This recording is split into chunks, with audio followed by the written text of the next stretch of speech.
اعوذ باللہ من الشیطان الرجیم بسم اللہ الرحمن الرحیم۔ آج کا ہمارا سبق سورہ سجدہ آیت نمبر 18 سے ہے جی۔ تسلسل ہے پچھلی آیات کا کہ جس میں اللہ تبارک و تعالیٰ نے کہا کہ ہم نے ایمان والوں کے لیے چھپا رکھی ہے آنکھوں کی ٹھنڈک جنت کی شکل میں، جو جزا دی جائے گی ان کو ان کے نیک اعمال کی بنا پر ان کو جنت عطا کی جائے گی جو ان کی آنکھوں کی ٹھنڈک ہوگی۔ ٹھیک ہے جی، آگے ہمارا سبق ہے۔ اللہ نے ایک سوال کیا اور اس سوال کا خود ہی جواب دیا۔ افمن کان مؤمنا، کیا ہو سکتے ہیں ایمان والے، توحید والے، کمن کان فاسقن، اس کی مانند کہ جو فاسق ہیں۔ کیا ایمان والے اور فاسق ایک جیسے ہو سکتے ہیں؟ اللہ نے خود جواب دیا، لا یستوون، یہ ہرگز برابر نہیں ہے۔ یہ تو نہیں ہو سکتا کہ ایمان والے اور فاسق جو ہیں وہ ایک مقام پر ہوں۔ اللہ نے ایمان والوں کے لیے جنتیں اور فاسقوں کے لیے جہنمیں بنا رکھی، یہ ایک جیسے نہیں ہو سکتے۔ پھر انہی کی تشریح اللہ نے آگے کی کہ اما الذین آمنوا، وہ لوگ جو ایمان لائے، وعملوا الصالحات، اور جنہوں نے صالح عمل کیے۔ ایمان لائے یعنی کہ توحید کا اقرار کیا اور پھر اسی توحید پر اپنی زندگی کا اختتام کیا، اپنے عقیدے میں شرک جیسی غلاظت کو شامل نہیں کیا، ایسا ایمان۔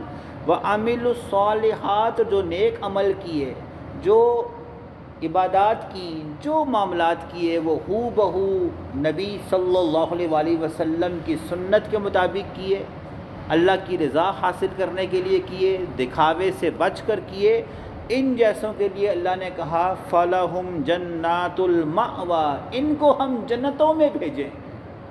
ان کا جو جگہ ہے، ان کی جو سکونت کی جگہ ہے وہ جنتیں ہیں، ہم ان کو جنت میں بھیجیں گے۔ اور نزولم، یہ مہمانداری ہوگی، بما کانوا یعملون، ان کے اچھے عمل کے سبب سے وہ اللہ کے مہمان بنیں گے جی، اللہ ان کی مہمانداری کرے گا جی۔ کتنی بڑی فضیلت ہے جی کہ اللہ تعالیٰ جو کہ مہمان بن جانا، اور اللہ تعالیٰ کیسے مہمانداری کرے گا جی؟ ایسی جنتیں عطا کرے گا جہاں ان کا جو دل کرے گا کھائیں گے، جو دل کرے گا پئیں گے، بوڑھے ہوں گے نہیں، تکلیف والا معاملہ کوئی نہیں۔ ٹھیک ہے، رحمتیں ہی رحمتیں، سلام ہی سلام، عافیت ہی عافیت، خوشی ہی خوشی۔ ٹھیک ہے، وہ سب اللہ نے کہا کہ ان کے عمل کی بنا پر انہیں وہ میرے مہمان بنیں گے جی۔ اللہم اجعلنا منہم، اللہ ہمیں بھی یہ ایسی جو ہے نا اس مقام پر کھڑا کرے، عطا کرے کہ ہم بھی اللہ کے مہمان بنیں جی۔ لیکن ساتھ ہی تصویر کا دوسرا رخ، ٹھیک ہے، وَأَمَّا الَّذِينَ فَسَقُوا، یہ جو فاسق ہیں، جنہوں نے فسق کیا، فَمَأْوَاهُمُ النَّارُ، انہیں ہم جہنم میں دھکیلیں گے، انہیں ہم جہنم میں بھیجیں گے۔ کیسی جہنم میں؟ کلما، جب کبھی، ارادو، ان کا ارادہ ہوگا، یہ چاہیں گے، ان یخرجوا منہا، کہ اس سے نکل لیں، جب کبھی یہ چاہیں گے کہ بس ان کی بس ہو گئی اور یہ جہنم سے نکلنے کی کوشش کریں گے، اعیدوا فیہا، ان کو واپس جہنم میں پھینک دیا جائے گا۔ کون یہ ڈیوٹی سر انجام دے گا جی؟ یہ فرشتے ہیں جنت کے، جہنم کے اوپر مسلط، کہ جب بھی کوئی جہنمی جہنم سے نکلنے کی کوشش کرے گا، یہ دھکیل کے واپس اس کو کیا کریں گے؟ جہنم میں پھینکیں گے۔ اللہم لا تجعلنا منہم، اللہ ہمیں محفوظ فرمائے جی۔ اللہ نے کہا کہ ہم ان کو واپس بھیجیں گے، فیہا، اس جہنم میں، وقیل لہم، اور فرشتے انہیں کہیں گے، کیا کہیں گے؟ ذوقوا، چکھو، عذاب النار، یہ آگ کا عذاب، الذی کنتم، یہ وہ ہے جس کے بارے میں تم بہی تکذبون، جھٹلاتے تھے۔ دنیا میں تو بڑا کہتے تھے کیڑی جہنم، کون سی آگ، اور آپ پیچھے سن کر آئے نا کیا کہتے تھے اللہ کے نبی سے، اگر ہے کوئی جہنم تو دکھاؤ نہیں، لے آ، جو عذاب کا تو ہم پر وعدہ کر رہا ہے وہ عذاب ہم پر توڑ ڈال، کون سی جہنم ہے، اللہ ہمیں بھیج وہاں پر، ٹھیک ہے۔ تو اللہ نے کہا یہ وہ جہنم ہے جس کا تم دنیا میں تکذیب کیا کرتے تھے، اور چکھو اس جہنم کے عذاب کو۔ اچھا جی، وَلَنُذِيقَنَّهُمْ، البتہ ہم ان کو مزہ چکھائیں گے، من العذاب الادنا، چھوٹے عذاب سے، دون العذاب الاکبری، بڑے عذاب کی طرف۔ ہم پھر انہیں چھوٹے عذاب کا مزہ چکھانے کے بعد بڑے عذاب کا مزہ چکھائیں گے، لعلہم یرجعون، تاکہ یہ گریہ زاری کریں اور لوٹیں اور کہیں کہ ہائے ہائے ہم نے کیا کر دیا۔ کون سا چھوٹا عذاب جس سے ان کو بڑے عذاب کی طرف دھکیلا جائے گا جی؟ اللہ نے کہا ہم ان کو چھوٹے عذاب سے بڑے عذاب میں دھکیلیں گے۔ قبر بھی اس میں شامل ہے جی۔ اس کے علاوہ جس کی جو مختلف اس میں ہے کہ دنیا میں جو ان کو تکلیفیں، اذیتیں، پھر جس کو موت آئے گی اور فرشتے جو ان کو جوتے ماریں گے، پھر یہ جنگوں میں بدترین شکست سے کچھ مریں گے، کچھ جل کر مریں گے، کچھ ہاتھ باؤ توڑوا کر مریں گے، یہ چھوٹے چھوٹے عذاب ہیں، اور ان میں یہ تو دنیا کی سانس کے ساتھ ختم ہو جائیں گے، پھر یہ کہاں ہوں گے جی؟ اپنی قبر میں ہوں گے۔ اور قبر کا میں نے آپ کو پہلے بتایا تھا، اس کا مطلب 4 فٹ کا کھڈا نہیں ہے، جو جہاں ہے نا وہ اس کی قبر ہے، جو ڈوب کے مرا ہے تو جس سمندر میں ڈوب کے مرا ہے وہی اس کی قبر ہے۔ اب وہاں پر اللہ انہیں قبر کا کیسا عذاب دے گا؟ جیسا اس کی شان کے لائق ہے۔ تو اللہ نے کہا ہم ان کو چھوٹے عذاب سے جو ہے بڑے عذاب کی طرف دھکیلیں گے، اور یہاں سے عذاب قبر کا بھی سمجھ آتا ہے کہ مرنے کے بعد قیامت تک یہ قبر کے عذاب میں دوچار رہیں گے، اور پھر یہاں کے چھوٹے عذاب سے پھر ان کو جہنم کے بڑے عذاب میں دھکیل دیا جائے گا۔ تو یہاں سے ہمیں عذاب قبر کی ابھی آگے بھی کچھ 2 مقامات پر ایسا آئے گا، آپ کو سمجھ آئے گی۔ تو جو لوگ منکر عذاب قبر ہے نا، ان کا جو اعتراض ہے کہ قرآن مجید میں نا عذاب قبر کی کوئی بھی آیت موجود نہیں ہے، واضح طور پہ عذاب قبر نہیں ہے جی، ٹھیک ہے جی۔ تو عذاب قبر کا تعلق یعنی وہ عذاب قبر کو مانتے ہی نہیں ہیں۔ ہمارے ایک گروہ ہے جو اس چیز کا قائل ہی نہیں ہے، قبر کے عذاب کا سری سے انکاری ہے، اور جو اس کا انکاری ہے نا جی وہ کفر کا مرتکب ہوتا ہے، چھوٹا موٹا گناہ نہیں ہوتا۔ بہت سی صحیح حدیثوں سے عذاب قبر کا واضح جو ہے نا اشارہ اور موجود ہے، اور بلکہ اللہ کے نبی نے ہر نماز میں جو دعا سکھائی ہے نا وہ کیا ہے؟ اللہم انی اعوذ بک من عذاب القبر و عذاب وہ یعنی کہ جو ہم پڑھتے ہیں جو وہ آخری تشہد میں دعا پڑھتے ہیں، اگر عذاب قبر نہ ہوتا تو کیا اللہ کے نبی ہمیں نماز میں اس کی ترغیب دیتے کہ تم اللہ سے قبر کے عذاب کی بخشش طلب کرو؟ اس کا مطلب ہے یہ حقیقتیں ہیں۔ ہاں اگر مان لیا بالفرض قرآن مجید میں واضح طور پر نہیں آیا، تو قرآن مجید میں تو واضح طور پر اور بھی بہت سی باتیں نہیں آئیں جو ہمارے دین کا حصہ ہیں۔ قرآن مجید میں کہیں چھوٹی عید کا تذکرہ نہیں ہے، کہیں بڑی عید کا لفظ موجود نہیں ہے، ٹھیک ہے جی۔ قرآن مجید میں نمازوں کا تذکرہ ہے، تعداد ہے ہی کوئی نہیں، ٹھیک ہے۔ اس کو کون ڈیفائن کرتا ہے؟